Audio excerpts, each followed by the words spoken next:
Hey everyone, it's Crystal, a vlogger with Newsplash. I hope you all had a wonderful weekend and are gearing up to have an even better week. Today I wanted to discuss Sandra Bland. By now, I'm sure many of you are familiar with her story, so I won't dive too much into the details of that. But recently, her family was awarded over $1 million settlement for wrongful death. Now, to give a little bit of background information, the police originally tried to say that she committed suicide while in police custody. So the fact that there was even a wrongful death award is, it lets you know that that wasn't the case. That, like we all knew, like most of us knew and suspected, there was foul play. And, to most people, that might seem like a good thing that this family was awarded all this money. But to me, I was absolutely pissed off. I was really, really troubled. And I was troubled because when this woman was alive, her bail was set at $500. $500. Not $5,000, not $50,000, not $500,000, not $5 million. $500. And her own family and her boyfriend could not be bothered to collect the money to bail this woman out of jail. $500. While she was alive, she was not even worth half a grand. But now these people want to capitalize on her death, and it is wrong. Absolutely wrong. And I already know one of the biggest reasons is because she is a Black woman. Black people tend to think all the Blacks are men, and when it comes to police brutality and all these protests and nonsense, people rally together in droves for Black men, but not for Black women. Even though these Black women are the ones on the front lines, laying their lives on the line for them, and who are speaking up on their behalf. But that's another story. Let me dive back into my point.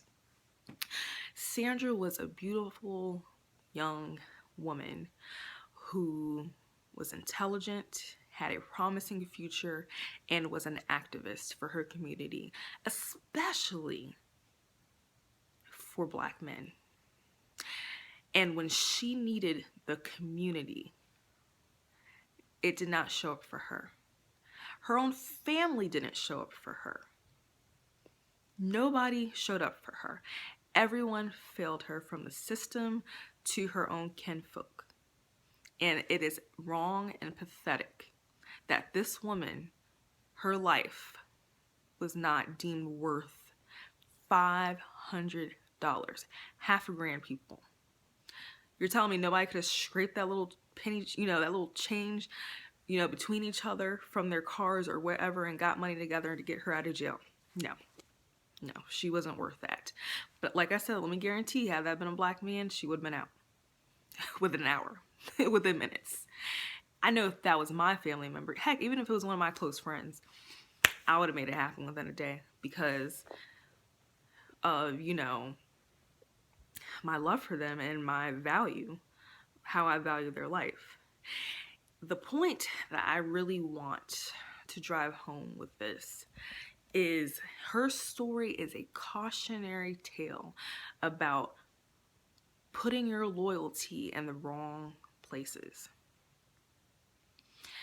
Yes, she did so much for the Black community and Black men in speaking up, but was it reciprocated? Not at all.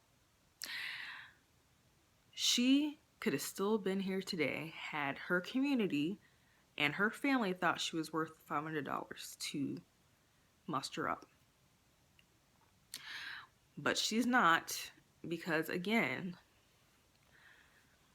nobody could have been bothered. So I really implore you, I'm not even just talking about as a Black woman, to other Black women, but people, really pay attention to where you put your loyalties, where you invest your time, and be wise. Stop being the martyr. There's no honor in being a martyr, okay? None.